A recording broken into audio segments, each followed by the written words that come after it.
بدترین خواننده ایرانی از نظر شما کیه؟ شادمهر. حالم عوض میشه حرف تو که باشه. بدترین خواننده ایرانی از نظر شما کیه؟ هایده.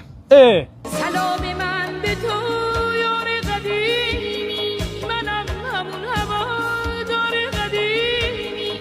جواد رضویان. جواد رضویان که بازیگره. آهنگ میخونه بابا. چه آهنگی؟ قسمت نمیشه این بار، قسمت نمیشه اینگار، دست تو را بگیرم. بهنام بانی.